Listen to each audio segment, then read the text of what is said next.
Assalamualaikum anak-anak hebat, bagaimana kabar kalian? Semoga kalian selalu dalam keadaan sehat dan penuh semangat.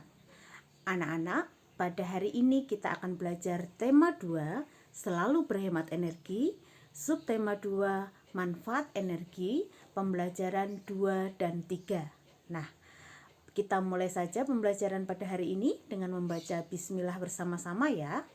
Bismillahirrohmanirrohim. Nah, anak-anak, kalian perhatikan di dalam layar kalian bisa melihat gambar seorang anak yang sedang bekerja menggunakan kertas, di mana kertas itu berserakan di lantai, di atas meja bertumpuk di atas meja, dan juga bertumpuk di kardus. Nah, apa yang kalian bayangkan? Kertas itu adalah bahan untuk menulis yang sangat penting. Hampir setiap hari kita menulis menggunakan kertas, dan tanpa kita ketahui bahwa ketergantungan kita terhadap kertas itu merupakan perilaku yang tidak baik. Nah, tahukah kamu bagaimana cara kertas dibuat? Untuk membuat kertas itu memerlukan perjalanan yang sangat panjang. Dimulai dari penanaman bibit. Nah, di situ ada penanaman bibit yang kecil, ini penanaman bibit, kemudian tumbuh menjadi pohon. Nah, tumbuh menjadi pohon, kemudian ditunggu sampai pohonnya membesar.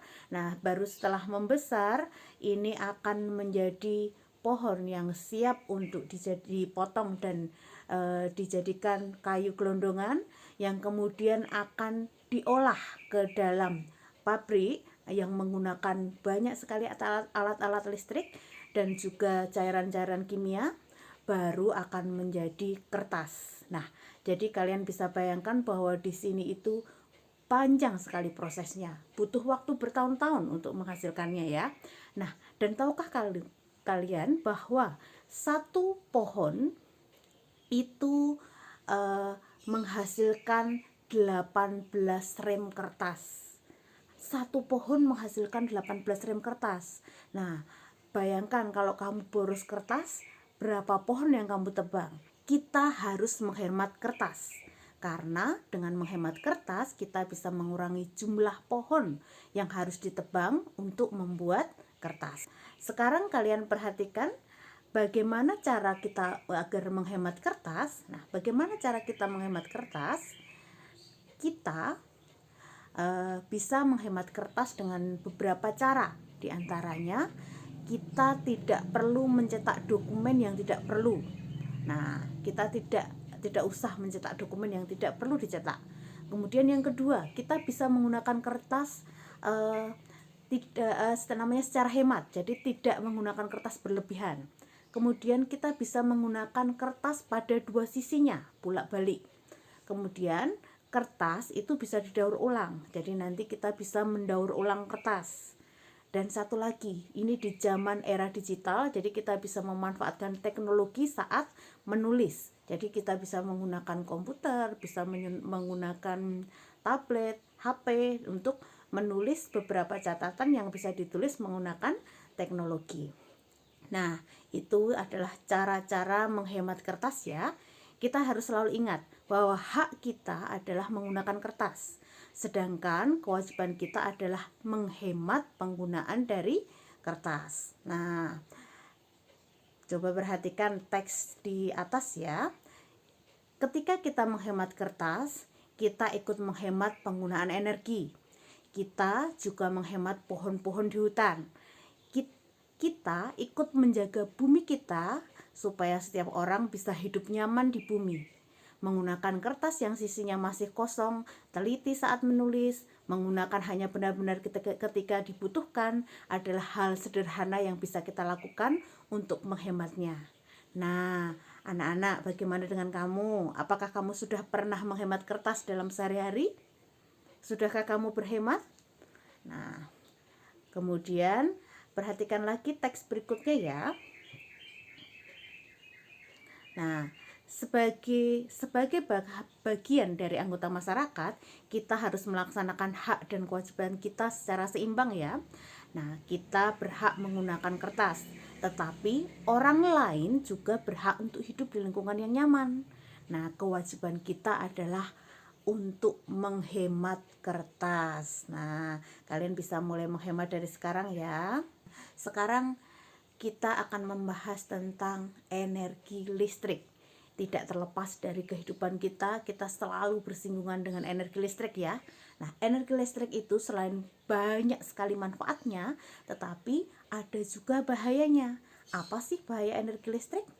Nah, perhatikan gambar yang ada di layar, informasi dari gambar. Di situ ada anak yang sedang bermain layang-layang dan layang-layangnya menyangkut di kabel.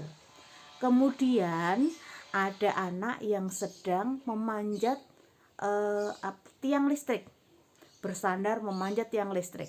Kemudian ada juga anak yang sedang mau menyalakan radio dalam kondisi tangannya masih basah. Nah, kira-kira seperti itu bahaya atau tidak? Kita bahas sama-sama ya. Dari gambar tadi kita ada pesan yang didapatkan dari gambar tadi ya anak-anak. Nah, apa saja pesannya? Satu, yang pertama, bermain layang-layang di dekat gardu listrik itu berbahaya. Karena apa? Karena benang layang-layang yang basah berbahaya jika tersangkut di gardu listrik dan kita dapat tersetrum jika memegang benang layang-layang basah yang tersangkut di gardu listrik.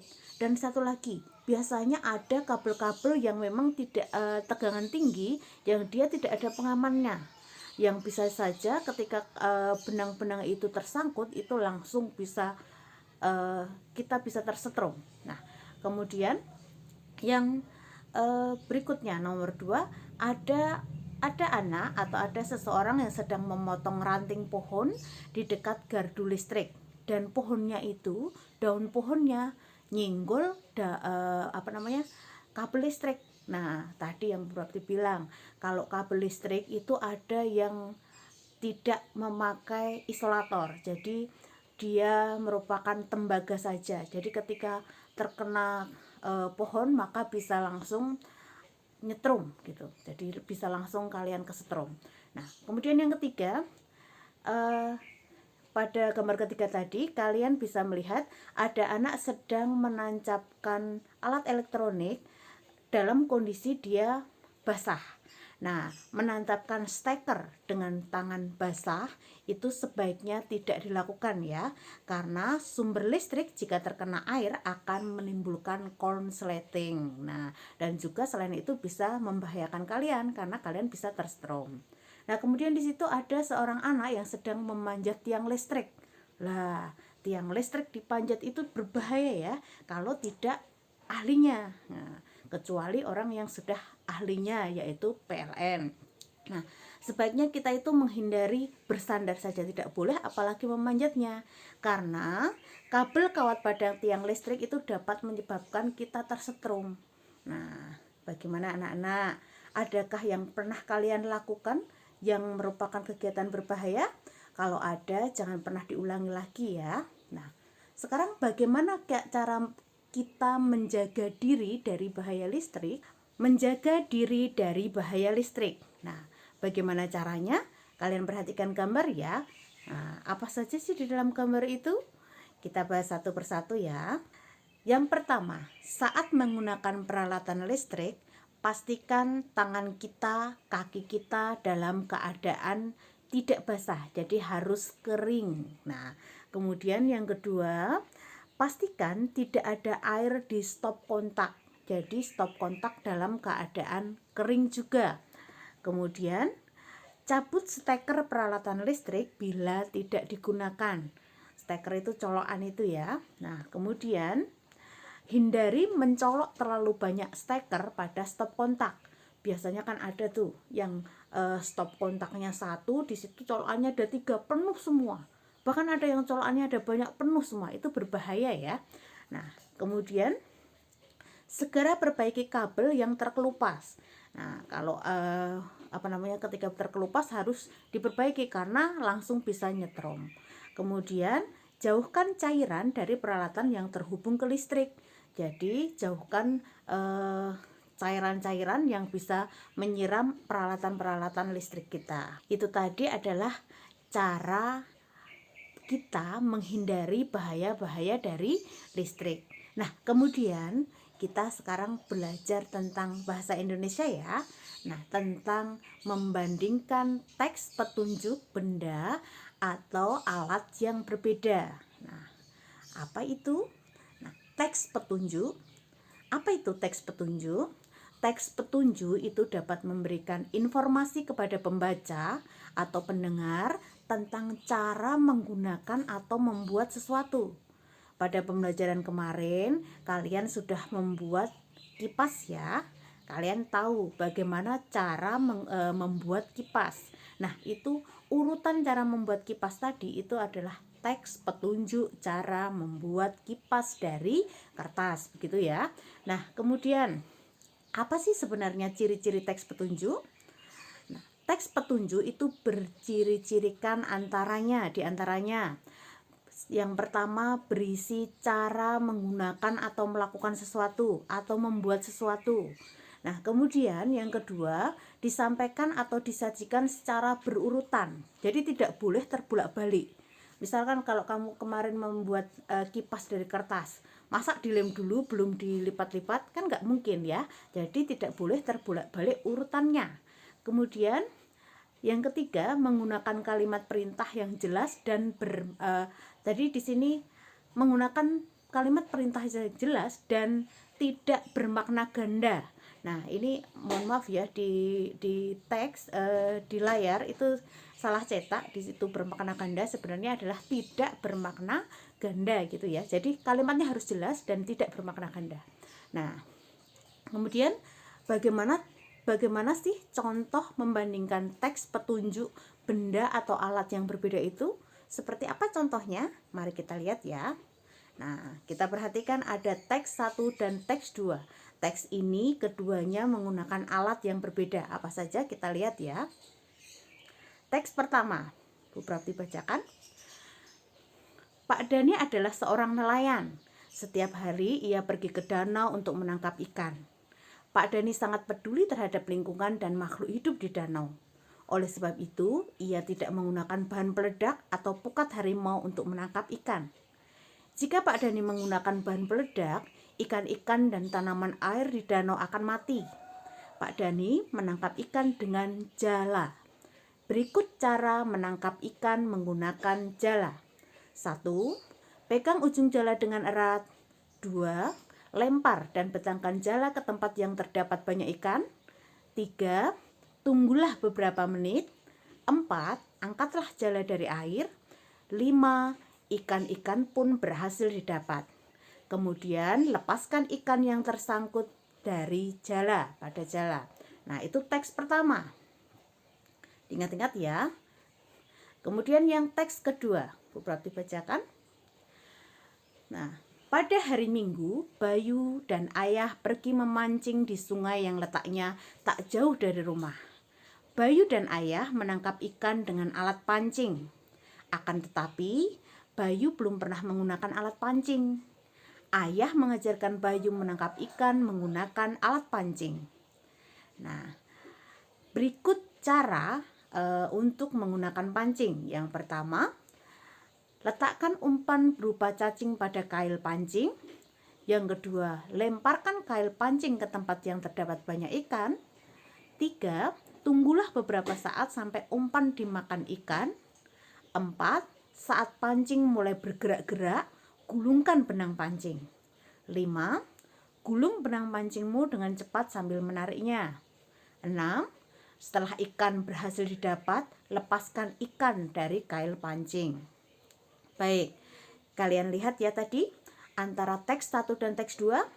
Teks 1 bercerita tentang Pak Dhani seorang nelayan. Di situ ada step-step atau urutan untuk menggunakan jala. Nelayan ini menggunakan jala ya. Nah, ada berapa urutan di situ? Ada 5 urutan untuk menggunakan jala. Sekarang kita perhatikan teks kedua. Di situ ada Bayu dan ayahnya yang sedang memancing ikan. Jadi kalau memancing menggunakan pancing. Di situ ada berapa step, berapa urutan untuk menggunakan alat pancing? Ada 6. Nah, baik. Kita sekarang bahas apa sih perbedaan dari teks petunjuk dari teks 1 dan teks petunjuk pada teks 2. Nah, kalian ingat-ingat tadi ya, perbandingan teks dari teks 1 dan teks 2. Persamaannya dulu ya. Persamaan dan perbedaannya. Persamaan dari kedua teks tadi adalah sama-sama menjelaskan petunjuk cara menangkap ikan. Tetapi di sini alatnya beda. Nah, perbedaan dari kedua teks tadi adalah yang teks pertama menangkap ikan menggunakan jala, sedangkan teks kedua itu menangkap ikan menggunakan alat pancing. Nah, perbedaan yang kedua, yang teks pertama yang menggunakan nelayan menggunakan jala itu ada 5 langkah dalam menangkap ikan menggunakan jala. Kemudian yang teks kedua ada 6 langkah dalam menangkap ikan menggunakan alat pancing. Nah, kemudian yang ketiga, tokoh di dalam cerita teks pertama itu adalah nelayan yang menangkap ikan menggunakan jala ya. Kemudian teks kedua, tokoh dalam cerita itu adalah Bayu dan ayahnya. Nah, kalian sudah jelas ya. Jadi teks petunjuk membedakan teks petunjuk dua menggunakan alat yang berbeda. Gampang bukan? Nah, sekarang saatnya kita berlatih ya anak-anak. Nah, untuk berlatih kalian bisa berdiskusi dengan orang tua kalian agar pembelajaran kalian lebih mudah ya. Nah, di sini ada 2 nomor ya. Tugas pertama adalah tugas IPA yang ada di buku modul tema 2 halaman 57. Kalian bisa buka, kerjakan langsung di buku modul tema 2-nya. Kemudian foto dan kirimkan ke Bu Prapti ya. Kemudian tugas nomor 2 itu adalah tugas bahasa Indonesia tentang membandingkan teks petunjuk 2 benda yang berbeda. Nah, ini nanti soal yang tugas nomor 2 akan Bu Prapti kirim lewat grup WA ya. Nah, bagaimana anak-anak? Sudah siap belajar? Semangat ya anak-anak. Baik, sampai di sini dulu pertemuan kita. Kita akhiri dengan membaca alhamdulillah bersama-sama.